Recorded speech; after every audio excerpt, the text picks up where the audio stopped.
yesterday before you went away.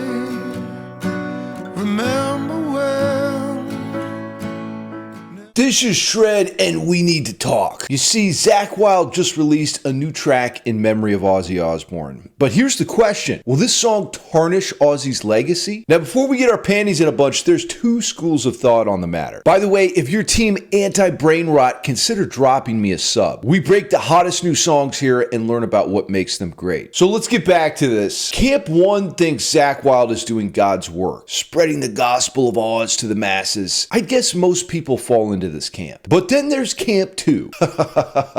These people say Zakk should stop messing with perfection and stop using Ozzy's brand to promote his own shit. That goes for Pantera and Dimebag too. And to those people I'd say, what the f*** is wrong with you? Pieces of mother airs ass. Okay, but seriously, I don't get it. Zakk is clearly doing the right thing here. I think the same thing about the Pantera situation. I mean, he's been at Ozzy's left hand for decades. And sure, there were times when Ozzy wanted to explore other gunslingers like Gus G, but Zakk has probably contributed more to Ozzy's success than anyone else on stage. Now, the truth be told, this cut surprised me. It's like he's found his own vocal style instead of using Ozzy's. But soon we'd feel the cold, although we chose not to know, not to know. And also, you gotta check out the solo. It's one of the most tasteful things I've heard from him in years.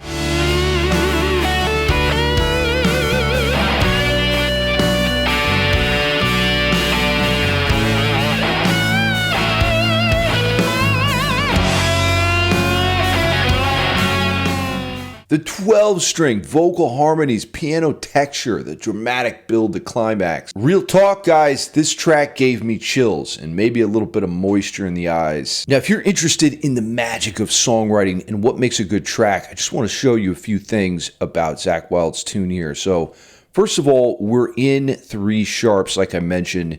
It's the key of A. And really what we have here is the Ionian mode, but it's kind of like a trick. Like I said, it starts in a way that surprises you. So the chord progression here, once we get this A major scale in, is kind of surprising. And the way I start with chords is just by outlining the ones in the key. So A major is the first chord. Then we move to B minor. By the way, this is something Zakk Wylde knows and every good songwriter does, because it's how you pair chords with melody. So that's C sharp minor. And then we move to D major.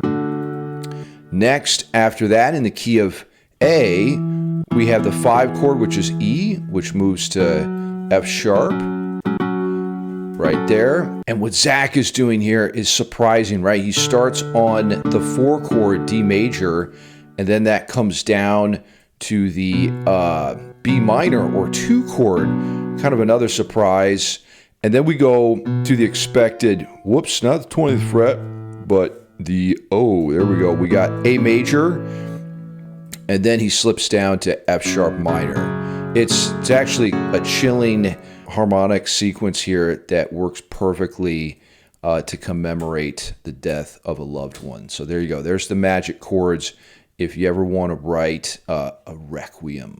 I saw you yesterday before you went away. Remember when? Never thinking it would end. Blue skies up above, but soon would feel the cold.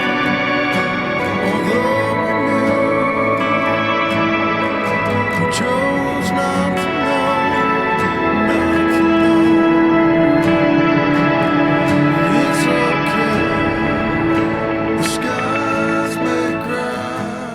Now, Zakk Wylde is highly controversial these days. In a way, it's like Ozzy passed the torch on to him, and that's a lot of pressure. I guess not everyone feels like he's living up to the challenge. Now, I'm curious, what do you think about Zakk Wylde? Is he ruining Ozzy's legacy, which is ridiculous, or is he making it better? Now, I want to say there's a lot of talented people that watch my channel, but I've noticed a common thread in terms of what you guys tell me is holding you back. And it's probably not what you think. The truth is, the number one issue robbing guitarists of their talent is lack of connection. You need people to thrive, and this is where motivation comes from. Otherwise, your fire just fizzles out. So if it feels like the world is trying to break you, reach out before it's too late. Start with my free Chord Bible below. Ask about my Patreon community if you're sick of being stuck and ready to rise.